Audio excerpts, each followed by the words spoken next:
نحمده ونصلي على رسوله الكريم أما بعد فأعوذ بالله من الشيطان الرجيم بسم الله الرحمن الرحيم فلما فصل طالوت بالجنود قال إن الله مبتليكم بنهر فمن شرب منه فليس مني ومن لم يطعمه فإنه مني إلا من اغترف غرفة بيده فشربوا منه إلا قليلا منهم فلما جاوزه هو والذين آمنوا معه قالوا لا طاقة لنا اليوم بجالوت وجنوده قال الذين يظنون أنهم ملاقو الله كم من فئة قليلة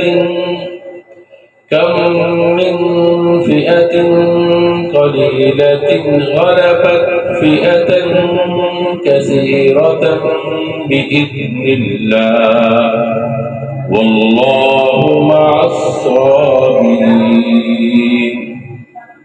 ولما برزوا لجالوت وجنوده قالوا ربنا أفرغ علينا صبرا وثبت أقدامنا وانصرنا على القوم الكافرين فهزموهم بإذن الله وقتل داود جالوت وآتاه الله الملك والحكمة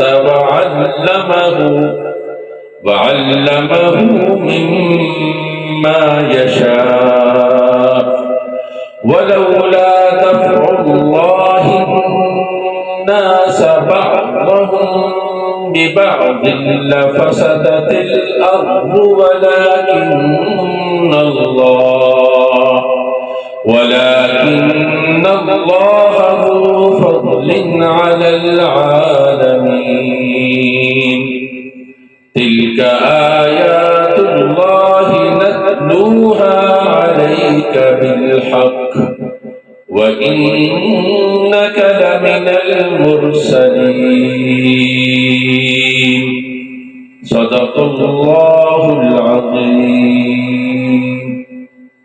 اللہ رب العزت نے جو بقیہ قصہ تھا، واقعہ تھا، اس کو آج جو ہم نے قرآن کریم کی آیت مبارکہ تلاوت کی ہے ان میں بیان کیا کہ جب طالوت کے لوگ سب مطمئن ہو گئے اور چلنے کے لیے تیار ہو گئے، انہوں نے نشانیاں دیکھ لی اور اللہ رب العزت کا جو انتخاب تھا اسے سمجھ لیا، اس کی وجوہات کو بھی سمجھ لیا تو لڑنے کے لیے تیار ہو کر چل پڑے۔ فلما فصل طالوت بالجنود قال ان اللہ مبتلیکم بنہر، تو حضرت طالوت نے فرمایا اللہ رب العزت تمہیں آزمانا چاہتے ہیں، ایک راستے میں ایک نہر آئے گی، سخت گرمی کا زمانہ ہے، تو اللہ رب العزت تمہیں یوں آزمانا چاہتے ہیں کہ اس نہر سے تم پانی نہیں پیو گے، اگر کسی نے زیادہ ہی اس کو خواہش ہوئی تو وہ ایک دو چلو گھونٹ پی سکتا ہے، اس سے زیادہ کی اجازت نہیں ہے۔ اور جس نے پانی پی لیا تو وہ ہمارے لشکر کے ساتھ نہیں جا سکے گا۔ جس نے پانی نہ پیا وہ ہمارے ساتھ جائے گا۔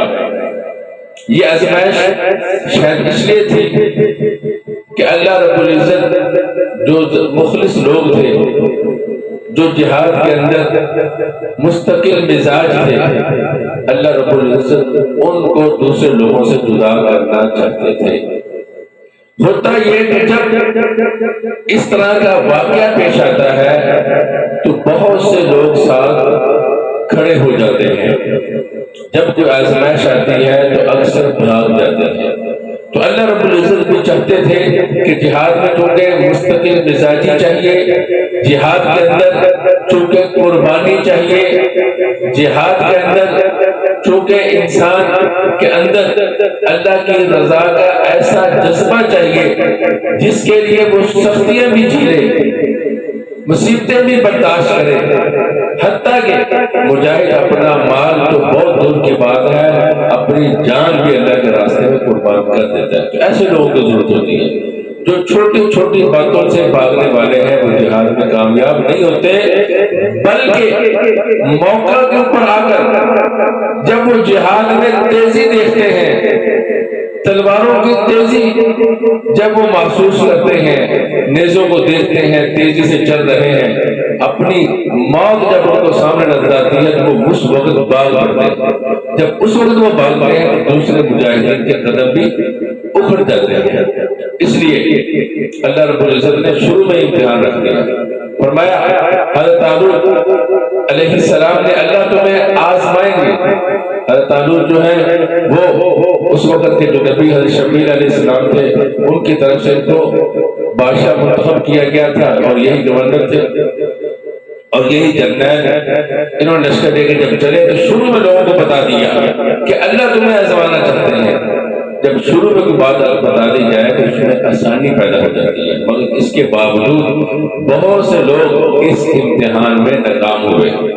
ان اللہ مبتلیکم بنہر، نہر کے ساتھ اللہ تمہیں آزمانا چاہتے ہیں۔ فمن شرب منہ فلیس منی، جس نے اس میں سے پانی پی لیا وہ ہم میں سے نہیں، ہمارے لشکر کے ساتھ اس کا کوئی تعلق نہیں۔ لوگ تین طرح کے ہو گئے، ایک وہ تھے جن کا ایمان بہت کم تھا، وہ پانی پی بیٹھے۔ دوسرے وہ لوگ جن کا ایمان تو کامل تھا مگر وہ سمجھتے تھے کہ اتنے بڑے لشکر سے ہم کیسے لڑیں گے، ان کے دل میں یہ خیال آتا۔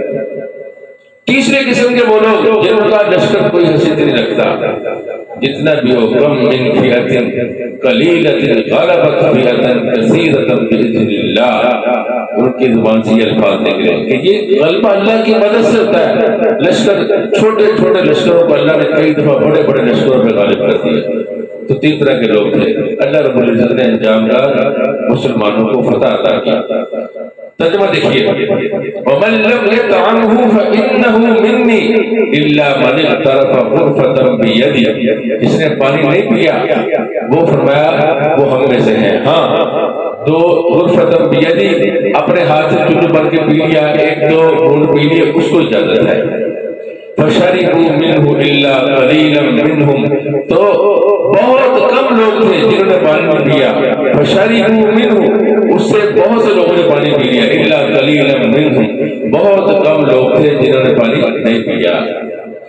جب پانی پی لیا تو اللہ کی نافرمانی سے بظاہر یوں لگتا ہے کہ پانی پی کر طاقت آئی ہوگی، گرمی تھی، پانی نہیں پیئیں گے تو کیسے لڑیں گے، بظاہر تو یہ سمجھ میں آتا نا، مگر اللہ کے نافرمانی کے اندر یہ اثر ہوتا ہے کہ انسان نیکی سے بھاگ جاتا ہے، نیکی کی طاقت پھر نہیں رہتی، برکت نہیں رہتی، رونق نہیں رہتی۔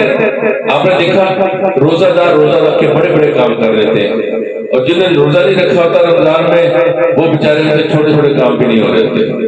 تو نیکی کے ساتھ برکت آتی ہے، اللہ کی مدد آتی ہے، نافرمانی سے انسان پیچھے رہ جاتا ہے۔ تو ہوا یہی، فلما جاوزه هو والذين آمنوا معه قالوا لا طاقة لنا اليوم بجالوت وجنوده، جب وہاں سے چلے اور ایماندار کے ساتھ چلے تو کہنے لگے ہم تو جالوت کے ساتھ مقابلہ نہیں کر سکتے۔ اس کا لشکر کے ساتھ مقابلہ نہیں کر سکتے. وہ جو لوگ تھے جنہوں نے پانی پی لیا تھا وہ وہیں رہ گئے, اور جو دوسرے لوگ ہیں ان میں سے بھی بعض لوگوں نے یہ کہا کہ لشکر تو بہت بڑا ہے. قال الذين يظنون انهم ملاقو الله, وہ لوگ جو ایمان رکھتے تھے وہ اللہ سے ملاقات کریں گے, یعنی جن کا ایمان بہت زیادہ پختہ تھا. انہوں نے کہا کم من فئة قلیلة غلبت فئة کثیرة بإذن اللہ واللہ مع الصابرین. اور فرمایا چھوٹی چھوٹی جماعتیں کئی دفعہ ایسے ہوا ہے, بہت دفعہ ایسے ہوا ہے کہ چھوٹی چھوٹی جماعتیں بڑی بڑی جماعتوں پر اللہ کے مدد سے, اللہ کے حکم سے غالب آ گئے. تو جو صبر کرتا ہے اللہ اس کے ساتھ ہوتے ہیں. تو اب مقابلے میں آ گئے وہ چھوٹی سی جماعت اس بڑے لشکر, جالوت کے بڑے لشکر کے مقابلے میں آئے. لشکر تو بہت بڑا تھا, یہ چھوٹے تھے, مگر ان کا اللہ کے اوپر اعتماد تھا. یہ وہ لشکر تھا جنہوں نے یہ الفاظ کہے جن کو قرآن نے نقل کیا ہے کہ اللہ کے حکم سے بڑی بڑی جماعتیں مغلوب ہو جاتی ہیں چھوٹی چھوٹی جماعتوں میں آتی ہیں. تو یہ کہنے لگے وَلَمَّا بَرَزُوا لِجَالُوتَ وَجُنُودِهِ قَالُوا رَبَّنَا أَفْرِغْ عَلَيْنَا صَبْرًا وَثَبِّتْ أَقْدَامَنَا وَانصُرْنَا عَلَى الْكَافِرِينَ وَانصُرْنَا عَلَى الْقَوْمِ الْكَافِرِينَ. تو یہ کہنے لگے اللہ آپ ہمیں صبر بھی عطا فرما, افرغ علینا صبر, ہمارے پر صبر ڈال دیے, وثبت اقدامنا, ہمارے قدموں کو مضبوط کر دیے, اور ہمیں کافر قوم کے اوپر اللہ ہمیں غلبہ عطا فرما. تو انہوں نے اللہ تعالیٰ سے دعا بھی کی. یہ مومنین کے شعار ہے, وہ کمزوری میں ہو یا قوت میں ہو, ہر صورت میں وہ اللہ تعالیٰ سے مدد مانگتے ہیں. وہ یہ بات سمجھتے ہیں کہ اللہ کی مدد کے بغیر نہ کوئی طاقت کوئی کام آتی ہے, نہ کوئی کمزوری انسان کو قوت میں لا سکتی ہے. اللہ کی مدد ایسی چیز ہے کہ بظاہر دکھنے میں کمزوری بھی انسان کی جو ہے وہ بے بسی بھی طاقت میں بدل جاتی ہے, دشمن کے اوپر انسان غالب آ جاتا ہے. چنانچہ یہی ہوا جب انہوں نے اللہ سے مدد مانگی اور اللہ کے ساتھ حسن ظن رکھا اور اللہ پر اعتماد کیا. اللہ تعالیٰ فرماتے ہیں فَهَزَمُوهُمْ بِإِذْنِ اللَّهِ, اور اس چھوٹے سے لشکر نے بڑے لشکر کو شکست دے دی. ہزیمت شکست دینا. وَقَتَلَ دَاوُودُ جَالُوتَ وَآتَاهُ اللَّهُ الْمُلْكَ وَالْحِكْمَةَ وَعَلَّمَهُ مِمَّا يَشَاءُ. اور حضرت داؤد علیہ السلام اس وقت نبی نہیں بنے تھے مگر اس لشکر میں شامل تھے. انہوں نے جالوت کو قتل کر دیا. تو اللہ رب العزت نے پھر ان کو ملک بھی عطا فرمایا, ان کو حکمت نبوت بھی عطا فرمائی, اور بہت سے علوم جو چاہے اللہ نے وہ بھی ان کو عطا کیے. تو حضرت داؤد علیہ السلام اس وقت ابھی نبی نہیں بنے تھے, بعد میں اللہ نے ان کو نبی بنایا. اللہ تعالیٰ فرماتے ہیں جہاد میں حکمت کیا ہے, مسرت کیا ہے, کیوں جہاد مشروع ہوا؟ فرمایا بلولا دفع اللہ الناس بعضهم ببعض فسدت الارض ولكن اللہ ذو فضل علی العالمین. اگر اللہ بعض کو بعض سے دفع نہ کرتے, نہ ہٹاتے, تو زمین میں ایک فساد برپا ہو جاتا. ولیکن اللہ ذو فضل علی العالمین, اللہ لوگوں کے اوپر بڑے فضل والے ہیں. اسی فضل کی وجہ سے اللہ رب العزت نے قتال مشروع کیا ہے تاکہ زمین کے اندر فساد نہ پھیلے, زمین میں امن ہو, زمین میں سکون ہو, لوگ اپنی زندگی امن اور سکون کے ساتھ گزاریں اور امن اور سکون کے ساتھ اللہ تعالیٰ کی عبادت کریں. تلك آیات اللہ نتلوها علیک بالحق وانک لمن المرسلین. یہ آیات ہم صحیح طور پر آپ کو پڑھ کر سناتے ہیں, تلاوت کرتے ہیں کہ آپ کو یہ صحیح طور پر پڑھ کے آپ کو سناتے ہیں. یعنی یہ وہ آیات ہیں جو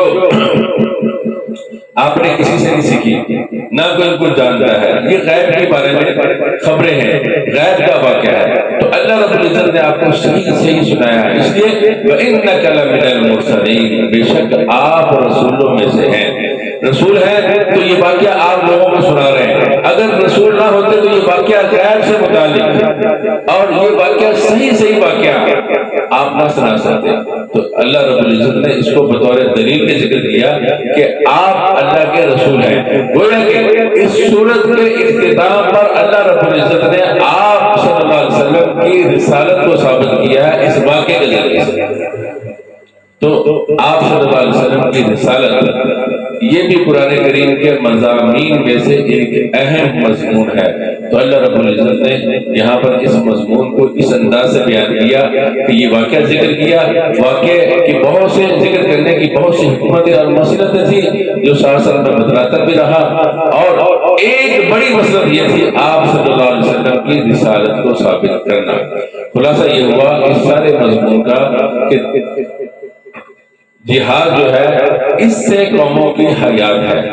اسی طرح اپنا مال اللہ کے راستے میں خرچ کرنا، اس سے مال کے اندر بڑھوتری آتی ہے، بہتری آتی ہے، مال کم نہیں ہوتا۔ جس طرح جہاد کرنے سے لوگوں کو زندگی ملتی ہے، سکون ملتا ہے، امن ملتا ہے، اسی طرح مال کو اللہ کے راستے میں خرچ کرنے سے برکتیں ملتی ہیں۔ یہ اس واقعے کا خلاصہ ہوا، اس لیے مال و جان سے اللہ کے راستے میں قربانی دینی چاہیے۔ وآخر دعوانا ان الحمد للہ رب العالمین۔